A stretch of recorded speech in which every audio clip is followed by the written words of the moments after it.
Kabanata 38, In Love. I know a few friends who are in the same situation as you. Naging maganda naman ang pagpapalaki ng kanilang mga anak kahit wala sa tabi ang ama. So I can say, wala iyon sa pagkakaroon ng kompletong pamilya. What is the use of a complete family if it's messy, right? Si Harry. Nasa isang pribadong bar kami sa likod lamang ng backstage na ang venue. Mga modelo, artista at ilan pang prominenteng tao ang nakakasalamuha ko kani-kanina pa. Nagmamadali kasi akong magbihis, ni hindi na ako nag-abalang mag-ayos pa at umasa na lang sa naging makeup sa catwalk. Gusto ko kasing madaliin ang lahat ng ito at nang makauwi na.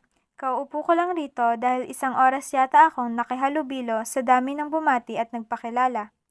Yeah, I said nonchalantly because my mind is preoccupied of the image of my little family charred in that restaurant. Hindi na natanggal sa isipan ko ang pagkandong ni Jackson sa anak namin habang nakapalupot ang braso niya sa anak na inaantok. His whispers to him, trying to help him stay awake. Women look at Jackson for fleeting moments, desire and wanton evident in the way they look at him, but eventually turned sour when they saw his son with him. Though for sure, there are women who won't mind a man with a child, lalo na sa kalibre ni Jackson, but I wonder if half of the women who are attracted of him are turned off because of that image. He doesn't seem to mind it. In fact, he could have sent Jack home and returned alone to wait, but he didn't. He likes to show off his son so much. Tsaka moderno na ngayon. People are very open-minded to things like that. Ako nga, I don't really mind. It doesn't make you less of an attractive woman. Napatingin ako kay Harry. He looked at me with serious eyes and then he smiled. Sumang-ayon ako sa sinabi niya. May idudugtong pa yata siya nang biglang lumapit si Michael sa amin kasama ang iilang kaibigan ng mga designer. This is Amber. Ito yung tinatanong niya sa akin kanina na partner ni Harry. Michael said. Tumawa si Harry. Ayos ba ang ginawa namin? Amber is very good model. Bagay na bagay kayo, Harry, deklara ng isang matandang babae at naglahad na ng kamay sa akin. Michael introduced me to everyone of his entourage. Harry knew them all and spoke proudly of me. Hindi ko nga lang tuluyan na ipasok sa utak ko ang mga pangalan ng naroon dahil nahagip ng tingin ko si Jackson sa dagat ng maraming tao sa likod ng mga kausap. She's modeled for so many international high-end brands, catwalk, mostly haute. Marami pa siyang sinabi pero hindi ko na nasundan. Lumikit na lang ang mga mata ko sa kay Jackson. Jack saw me, his dark eyes bored into mine and then briefly scanned who I'm with. Nagtagal sa tabi ko pero bumalik ulit sa akin. Kung hindi lang siya binati ng isang kakilala, dumiretso na siya rito. Bukod pa sa isang lalaking bumati sa kanya, sinalihan sila ng isa pang lalaking artista na may dalang dalawang magagandang modelo. The two men of their crowd were very fast and busy with their talk and questions. I saw him shake his head and looked my way. Napatingin ang dalawang kausap, maging ang mga babaeng kasama niya. Hinanda ko na ang sarili dahil nararamdaman kong tutuloy na siya sa paglapit, ngunit may isang matandang lalaki ang lumapit at nagpakilala. Jax greeted the old man respectfully at may binulong ito na hindi nakuha ni Jackson kaya iginaya siya sa isang sofa. Jax glanced at me for a short while before proceeding to the couch. Right, Amber? Amber, si Michael na marami nang sinabi pero hindi ko nakuha. Oo, apo. Kumarap-kurap ako at binalik ang tingin sa kanila. Nako, kaya naman sobrang honored ko when she appeared on my Go-See. I mean, ang humble niya. Sa estado niya sa industriya, hindi niya na kailangan mag-audition. A phone call from her agent and it should already be decided. Deklara ni Michael. Tumawa ko at tinuon muna ang atensyon sa kanila. Nako, even the highest paid models do go to Go-Sees. Kaya talagang dapat akong pumunta. A woman with class and humility, I told you. Ngiti-ngiti si Harry sa akin at umusod. His arms rested on the backrest of the couch just directly behind me. Napabaling ako roon bahagya and nervously glanced at Jackson's way. Jax was talking to the old man sitting on the edge of the couch with the crowds he's with. He was in the middle of his talk when he glanced my way and his dark eyes bore coldly on me. Alam ko na agad na nakikita niya ang nangyayari rito. Buti there's no businessman visiting you. Or is it too late for that? Kadarating mo lang dito galing ibang bansa, kaya hindi ka pa masyado nakakahalubilo? Tanong ng matandang babae.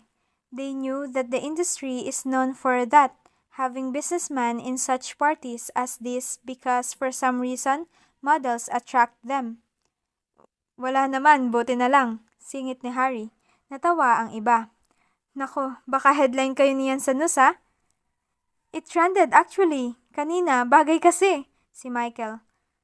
Alam mo ba, speaking of trending, I think it's really awesome that you've kept this as a tradition for your company. Days ago kasi, I read some article about your throwback catwalks for this annual show. It trended just because it's coming up. Bahagya akong humikab. Uminom ako ng cocktail drink na kanina ko pa tinitikman. Sumulyap ako kay Jackson at nakita kong may isang kasing edad ko sigurong modelo ang ipinakilala sa kanya noong matanda. The woman had her back on me so I couldn't imagine her face. But her body was model perfect. The woman held out her hand that Jackson shook politely. Nang nagbaba na ng kamay, his darkest eyes bore into me again. Nagtiimbagang ako habang tinitignan siyang formal na naikipag-usap sa babaeng pinakilala noong matanda. Maybe his daughter or something, which reminded me of his experience with Canary. I realized then that Jackson will be a very good son-in-law kaya naman madalas siyang ireto ng mga ama sa kanilang babaeng anak. I bitterly wondered for a moment if Daddy would like him as a son-in-law too. Naisip ko ang paraan kung paano siya kay Mommy. Despite the things Mommy did to him and his family, despite his improving status, he still treated Mom with utmost respect. Hindi lang iyon actually, he would spoil her so bad if I let him. Muli kong tinanaw si Jackson. He was now busy answering some questions of the woman in front of him. Tumikim ako at unti-unting tiningnan ang cellphone ko. There were texts from him telling me that Jack is now asleep and that he'll come here to pick me up. And another just a minute ago. Jackson, you're tired. We should go now. Napatingin ako sa mga taong nag-uusap-usap sa harap ko. I eyed Harry beside me as well. Tumagilid ang ulo niya at ngumisi pa lalo sa akin. You okay? He asked. Ngumiti ako. Yeah. I typed a message for Jackson. Ako. Ikaw bahala. Busy ka pa. Sunod na angat ko ng tingin pagkatapos kong magtipa.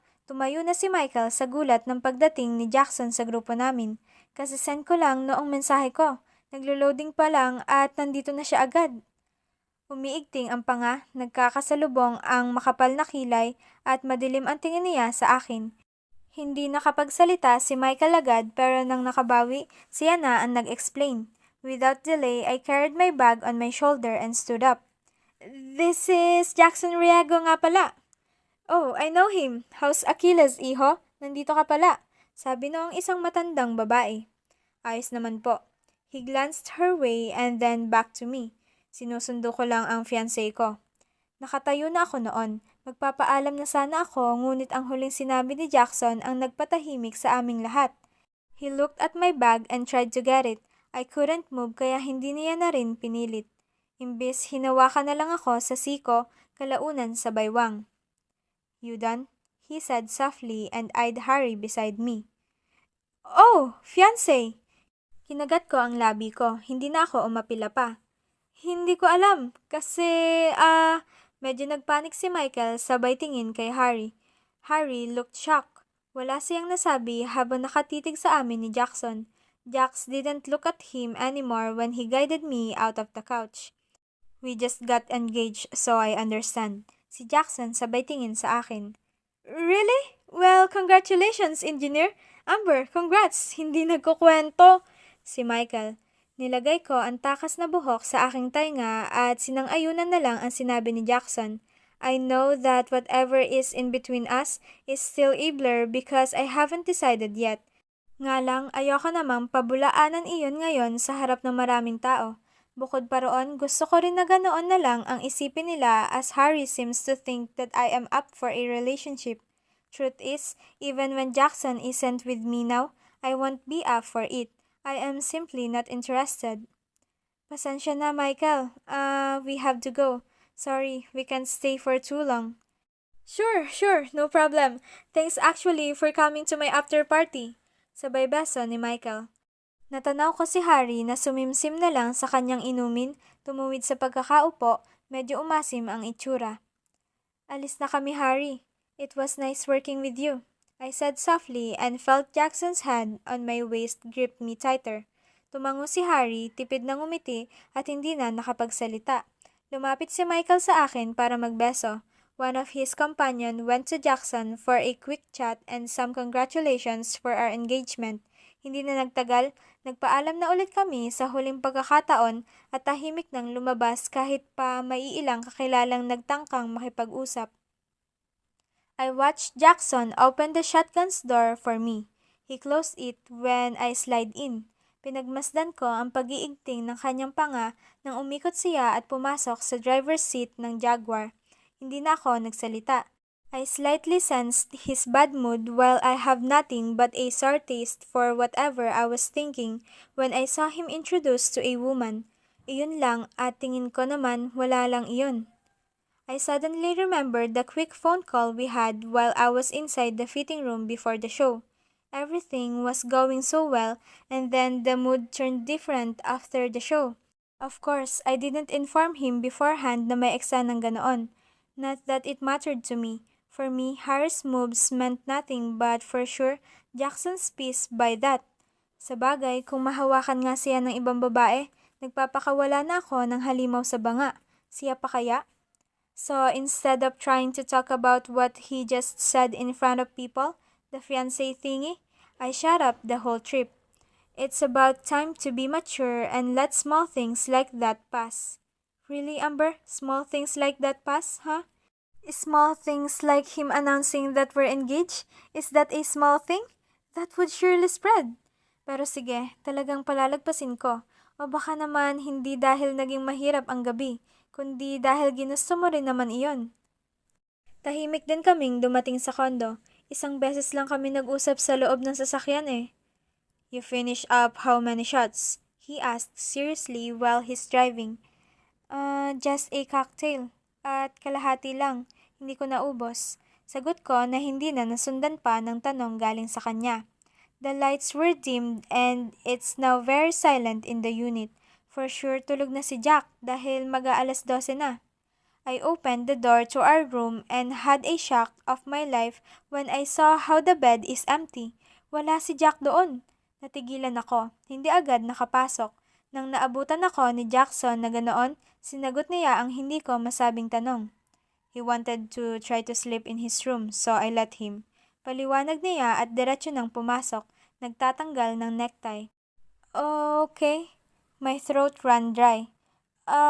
Kung ganoon, pwede bang, naghintay siya sa idudugtong ko pero wala na akong masabi.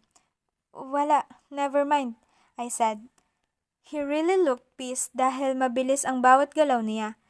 Walang tinging-tinging naghubad ng butones sa puting long sleeves at hindi pa ito nakakalas ng husto, mabilis nang dumiretso sa kanyang walk-in closet at nagsarado ng pintuan. I sighed. Kung kanina pinipigilan ko pang dumagdag sa iritasyon niya, ngayon napigtas ang pasensya ko dahil sa nakita. Wala si Jack dito. That means maybe I can ask for my own room. Kaso lang mukhang bad trip talaga siya kaya hindi ko na lang muna gagambalain. I opened my walk-in closet. Nag-ayos ako ng gamit, naghubad at naligo. Doon na lang din ako nag-isip. This is a long day for us. Maybe I should just let everything pass and ask him about this tomorrow. Tsaka dahil wala si Jack dito, baka naman pagkalabas ko rito sa bathroom, tulog na siya sa kama. Iyon na lang ang inisip ko. So after my long night bath, I went out of my bathroom. Inayos ko ang belt ng silk robe ko. Pagkatapos ay sinuklay na ang buhok. Natanaw ko ang kama na nakitang maayos pa rin, walang laman. Hindi pa siya tapos? Napasulyap ako sa walk-in closet niya. It's open and the lights are on. Inisip kong puntahan ng anak at i-check kung ayos ba siya, pero sa huli hindi na lang. I don't want to disturb his sleep, especially that he looked really tired earlier. Dumiretso na lang ako sa kama at nagsuklay na lang ng buhok. Umahon ang matinding kaba ko. This is the first time we'll sleep together in a room. Thinking about it made me shudder. Napaka-wrong timing naman at bad trip siya. If only he's in a better mood. Wait, what? So what if he's mad? What will happen if he's in a good mood? Amber Emiliana, ano ba itong pinag-iisip mo? The thirst is real? I cleared my throat. To cut my worldly thoughts, I stood up and went to the dresser to continue brushing my long hair. Kaya lang kahit na naroon na ako nakatitig sa sarili, hindi ko pa rin matigil ang isipan ko sa katotohanang ngayon lang kami magsasama ng ganito. We have a son but for years we were apart at kahit may anak na kami, isang beses lang namin nagawa iyon. I couldn't even remember anymore how it felt but the past few weeks with him, there's a rising consciousness within me about something electrifying. Hindi ko na lubusang maalala ang naramdaman ko noon pero alam ko na may halong takot ko iyong ginawa. Maybe because I was very young. Right now, I'm still scared but for a different reason. So the consciousness of the things he could offer me is wilder than ever. Kaya nga kahit nagsusuklay ako ngayon, hindi ko mawala sa isipan ko ang mga ganito. Damn it, Amber, kaya ka nabubuntis eh. Mas lalo pa akong kinabahan. Wala akong karanasan bukod sa nangyari sa amin. Masyado akong abala sa maraming bagay para isipin pa ang parteng iyan sa buhay ko. Bukod pa syempre sa hindi ako nagkagusto kahit kanino. I've seen sexual movies and the likes at times, but other than that, my only first-hand experience was with him. Alam kong hindi ganoon para sa kanya. It's obvious with his body and confidence the first time we did it. Paano pa ngayong mas lalo siyang nag-mature at ilang taon na ang lumipas? I shuddered at the thought of my own worldly things. Shuddered more at the thought that his knowledge about it are light years apart with mine. Hindi ko na ipinagtaka ang biglaang pagtalon ng mga balikat nang nakita siya sa salaming lumabas sa walk-in closet. His eyes was immediately on mine with a brow up with a silent question for my sudden jump. Singhap lang ang sagot ko roon at iwas ng tingin. Umiwas lang ang tingin niya sa akin nang binalingan na ang cellphone sa side cabinet. Tumigil siya roon para tingnan ang cellphone. Bumaba ang tingin ko sa kanyang suot. Wala sa sarili niyang pinatuyo ang buhok gamit ang puting tuwalya. He did not care to put on a shirt so his tan-chiseled upper body was on display. Kung wala lang nakasampay na puting tuwalya sa balikat, matatanaw ko na ang hubog ng kanyang katawan. His dark blue shorts hung on his V-line. My eyes drifted on his snobbish eyes, just busy with the phone screen and with irritation etched on all corners. Mapait kong pinigil ang sarili kong pag-iisip. Why did I think about worldly things when it's obvious that nothing close to that will happen tonight? Galit siya sa akin and he'd rather ignore me than talk about it. Irritated and ashamed at myself, hindi ko na napigilan. Tumayo ako at hinarap siya. Kalmado at gusto lang namang umayos ang lahat. My sudden move made his eyes drift on me, away from the cellphone. He continued to dry his damp hair and that look on his eyes made my knees weak. Bakit ba ganito? Kung gusto mo, ayos lang sa akin. Sa ibang kwarto na lang ako. Wala naman si Jack dito. Bubukod na lang ako, sabi ko. He moved towards the bed, still drying the ends of the hair in his nape. Nanatili ang seryoso at suplado niyang ekspresyon. Bakit ka bubukod? Kwarto natin to, he said coldly. Naupo siya sa kama at walang kahirap-hirap na inalis ang tuwalya sa balikat. Padarag na nilagay sa upuang malapit sa cabinet. May halong paghahamon sa mga mata niya nang muli siyang bumaling sa akin. Kumalabog ang puso ko. Talagang galit siya. Bad mood. Galit ka ba? May pag-aalinlangan kong tanong.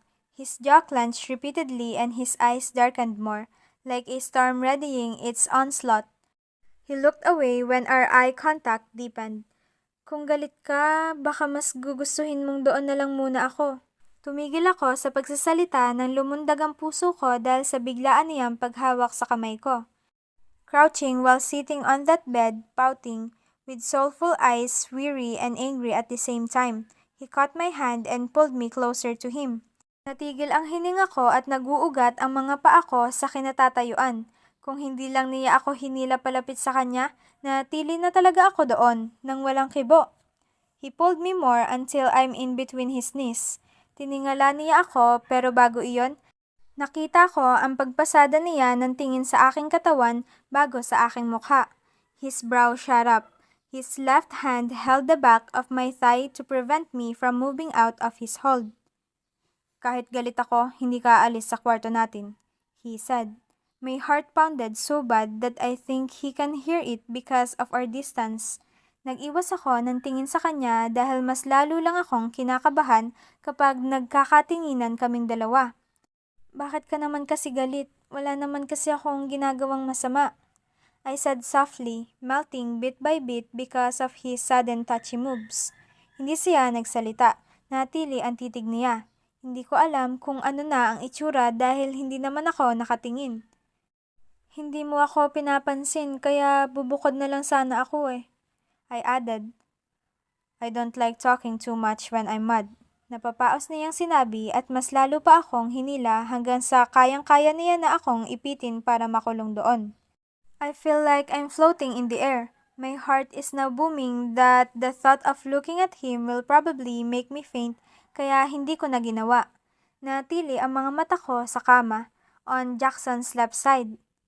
Bakit ka nga galit? Sabi ko wala akong ginagawang masama. Nagsiselos ako. He answered in a straightforward manner. You like that man? That's your type, right? Sa gulat ko, hindi ko na napigilan ang pagbaling sa kanya. Paano niya nasabi iyon? The way he looked at me, I felt the sureness of his opinion. I wonder if he based it with my past relationship. Kay Harper, the usual fair and vain man I used to like until I met him. Hindi marahan kong sinabi. That's your type. Reason why you keep telling me you don't like me back then. Gusto mo ng mga ganoong lalaki. Hindi nga, Jax. Umigting palalo ang panga niya. I've seen the way you look at him on that stage. You desired him. Nag-iwas siya ng tingin. Kinagat ko ang labi ko. Ganoon na ba talaga ako kapassionate sa pagmumodelo at naloloko ko ng husto ang mga tao? Napapaniwala ko maging siya. I licked my lower lip. I watched him slowly let out whatever is on his mind. He was angry and irritated but very vulnerable. I don't desire him, it's just work. Pangungumbinsi ko. Yumuko siya at hindi na nagsalita. His hand is on my thigh. The other one left my hand to push the back of my left thigh more towards him. Nagsasalubong ang makapal na kilay at nakasimangot pa rin. Ayaw maniwala sa mga sinasabi ko. That's why you only keep me and want me for hookups and nothing else. Humuso ako at bumuntong hininga. Marahan kong nilagay ang kamay ko sa kanyang balikat. His eyes went up to me, cocking his head to another side. Bakit? Nagreklamo ba ako noong sinabi mo roon na fiancé mo ako? Ngumuso siya. May multo ng ngiti sa kanyang labi. Pinipigilang sumilay. Ikaw nga may ipinakilala sa yung babae roon, I said, shifting the topic. Nagtaas siya ng kilay. What about it then? I'm not interested. Hindi na ako dumugtong. Inabala ko ang sarili ko sa pagdama sa kanyang matigas na balikat. Pinadantay ko ang aking daliri roon. Siya nang nakitang halos wala akong pakialam sa sagot niya. Did you see me look at the woman in a different way? Wala, hindi ba? I was just being polite with her. Nagtaas ako ng kilay. Hindi pa rin ako nagsalita. I looked at my fingers on his shoulder but his eyes drifted back at me with pure concentration now. Didn't even want to stay because I'm watching you drink while that bastard's hand is on your backrest. Ano yun, inaakbayan ka? Hindi ako makasagot dahil alam ko naman ang bagay na iyon. I know what Harry is doing. I know it's wrong but maybe I'm just too confident that I would never like him. He would never bother me because I like someone else. I desire someone else. I love someone else. And it doesn't help that I just saw you so sweet and touchy on that stage in front of me. He gritted his teeth. Didn't like the look you gave him. You don't even look at me like that. Hindi ko alam kung bakit ako naman ang nangingiti ngayon. Tinunga ko siya at unti-unting lumapit palapit sa kanya. Tumaas ang isang kilay ko, tinagilid ang ulo, naglagay ng buhok sa likod ng tainga. Really? I don't? His eyes watched my thighs. Hinawakan niya iyon at itinulak bahagya patungo sa kanya. He wanted to lift me and put me on his lap. He did it with my right thigh. He bent my knees and put it on his lap so I shifted my weight on the other leg. Kaya lang gusto niya ring ganoon ang gawin sa kabila. You don't, he said, now his confidence dripping like acid. It was a contradiction to his words. Bakit kahit negatibo ang sinabi niya, sa tono niya parang alam niyang mali ang sinasabi niya? Nang ang madilim na mga mata niya ay nag-angat ng tingin sa akin, nang hina ako. It was as if he knew that his sorrow would seduce me. His jealousy would push me to say the perfect words. He knew that and he was doing it all for it. Trabaho lang yun, Jax. Wala lang yun. Huwag ka nang magselos. Hindi ko na napigilan ang lambing ng boses ko. Sadyang nahuhulog sa kanyang bitag. He licked his lower lip and pulled up my other knee. Napakapit ako sa kanya nang tuluyan na akong kumandong. Nagtaas noo ang mayabang niyang ekspresyon, nakaawang ang labi at ang mga mata sumusulyap sa aking labi at mata. Slowly, his lips claimed mine in a lazy way, para akong hinihele sa bawat dampi ng kanyang halik. Pinipilit ng ritmo nito ang pagpikit sa aking mga mata at pagsabay sa indayog ng galaw sa labi. He then stopped as I opened my eyes and tried to catch my breath. Nalalasing, bumaba ang mga mata ko sa kanyang labi. His lips were red but they were then firm when he inquired more about something that surely bothered him. Then, how are you jealous with the woman introduced to me? Inayos ko ang sedang roba ng aking lingerie na bahagyang nahuhulog na dahil sa mga ginagawa namin. His eyes drifted on my left shoulder, where my hand is trying to put the hem of the robe in place. He helped me do it a bit but the belt on my stomach loosened up. Mas lalo tuloy na hubad ang roba ko. Biting my lower lip and already cornered by my own worldly desire of him, nanginginig ang kamay ko sa pag-aayos noon.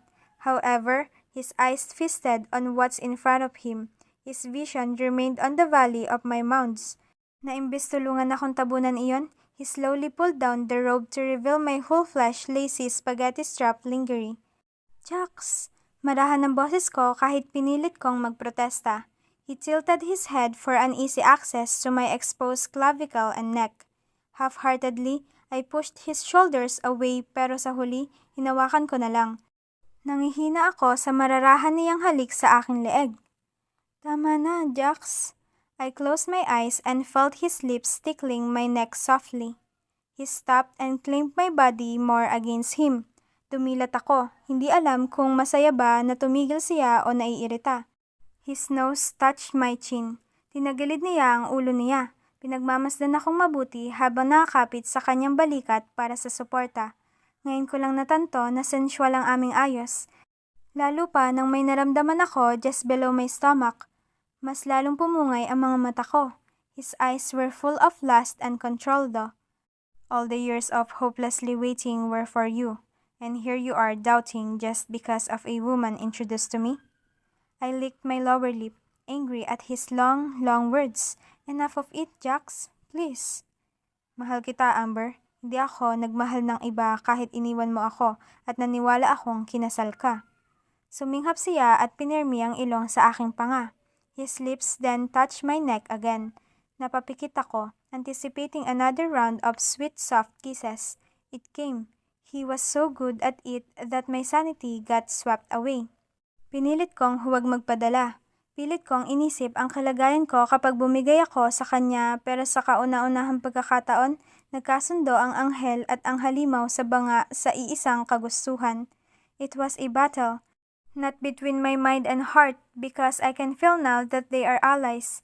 And just when I thought that it's between my body and soul, I was proven wrong because my soul has agreed to the desires of my body.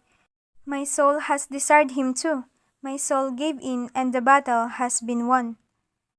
Tumingkayad ako dahilan ng sakit sa tiyan. His member was throbbing real bad and it felt like still in between us. Nagpakawala ako ng ungol na hindi ko alam saan nanggaling.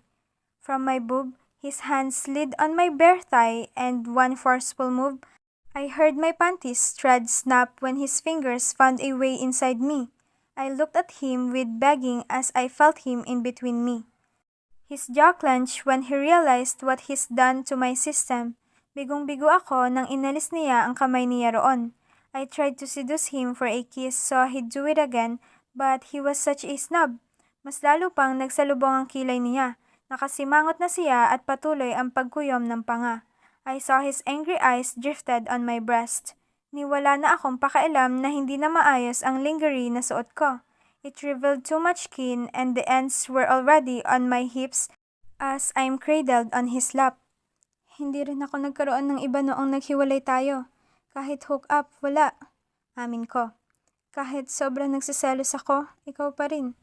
Namumungay ang mga mata ko nang nagkatinginan kami samantalang sa kanya, seryoso at punong-puno ng kamunduhan. You're still in love with me? Napapaos niyang sinabi. Naghintay siya ng idudugtong ko pero hanggang doon na lang ang kaya kong aminin. Pakiramdam ko kasi mahuhulog lang lalo ako kapag inamin ko pa sa kanya iyon. He kissed me and stopped for another question. You love me, he said cockily and then he smiled evilly. His hand kneaded my breast now. Nang naramdaman ko iyon, nawala pa lalo ako sa sarili. Looking back at my memories, I know I felt this way but I never thought it was this electrifying that I could lose all my sane thoughts. He slipped his hand beneath my legs again as his lips teased my twin peaks alternately. I felt his fingers touch my wet flesh beneath at isang mahabang ungol ang pinakawalan ko. I am so wet and he was confirming it right now. The sweet sensation of his kisses and touch spread through me. I felt the warm liquid on my flesh as my desire rapidly building.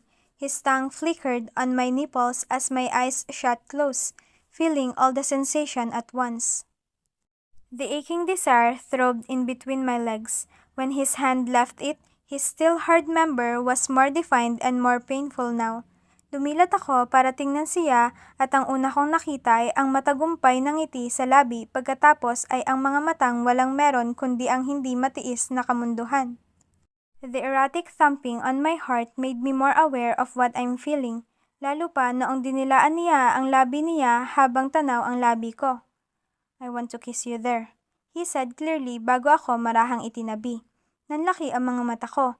Gusto ko sanang isipin na hindi ko alam ang ibig niyang sabihin, kaya lang may ideya ako. And thinking about my idea is making me tremble with delicious anticipation. Jax! Jax!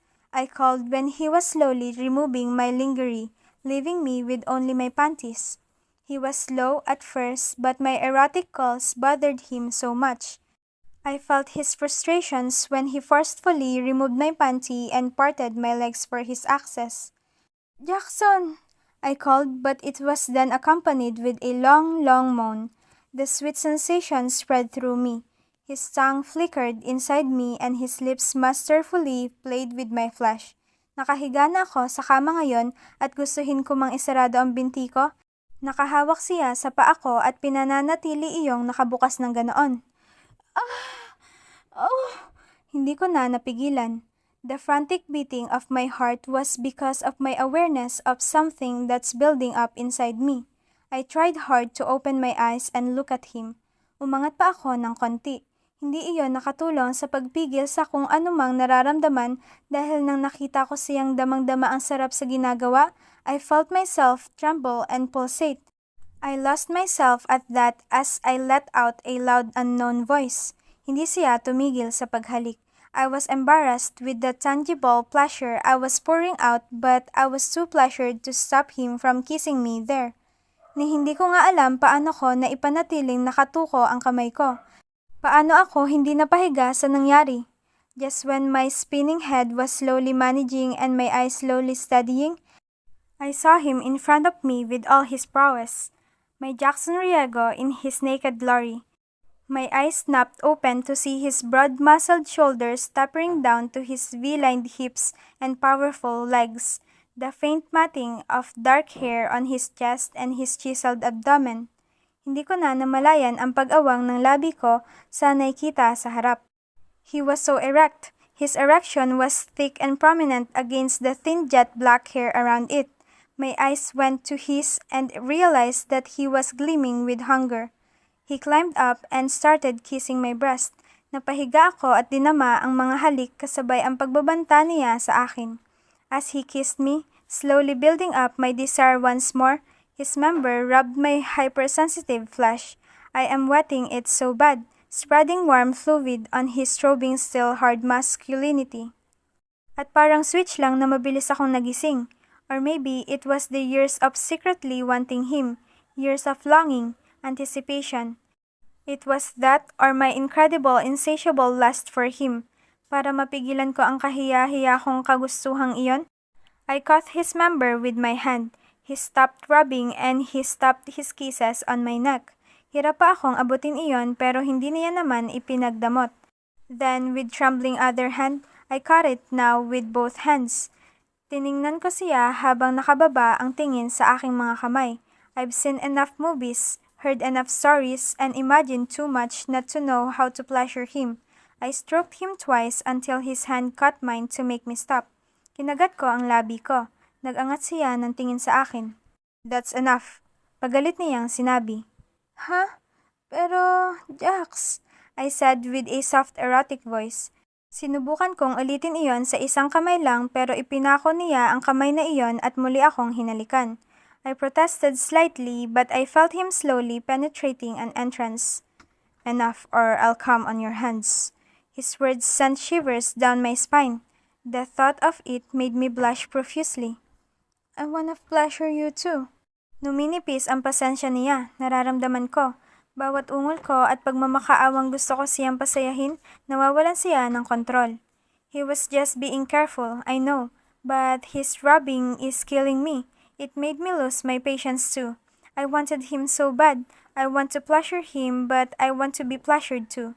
I feel like him inside me would do that, so I wriggled my hips and pushed myself to him each time he prepared a soft entrance. Baby, fuck! He said angrily when I cried out for an almost penetration. Parang lastikong hinilang mabuti lampas sa tibay nito. Naputol ang inalaga ang pasensya ni Jackson. His entrance was very quick and his moves with merciless certainty. I cried out the pain but it was too late for him. He rode me hard, so hard that he lost himself. Nakatingala, hinahabol ang kung ano, namumula at may maliwanag na lakas sa bawat kilos. I was beyond pleasure and I thought I'd never build up again. I thought I was done for tonight. He was very huge that to me it was all pain and hardly no pleasure. I was wrong. I was very wrong. He tilted up my thigh as he drove himself to me. That's when my moans slowly became different. His each thrust teased something in me, pushed pleasure in me. I was sure he was aware of that because when I opened my eyes, I saw him watching me with a steely look. Jax! Oh!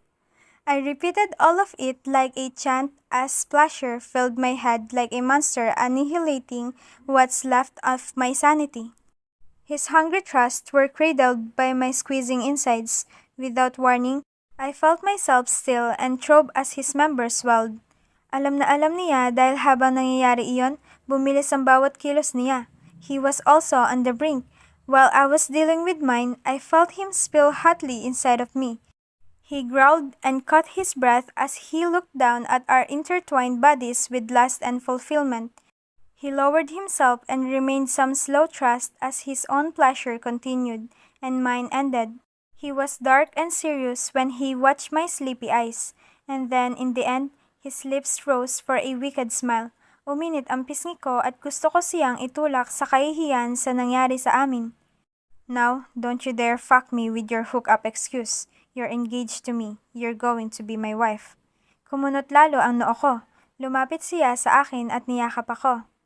I'm in love with you, so I'll marry you. Ganoon ka rin. Aniya, wala nang ibang dahilan.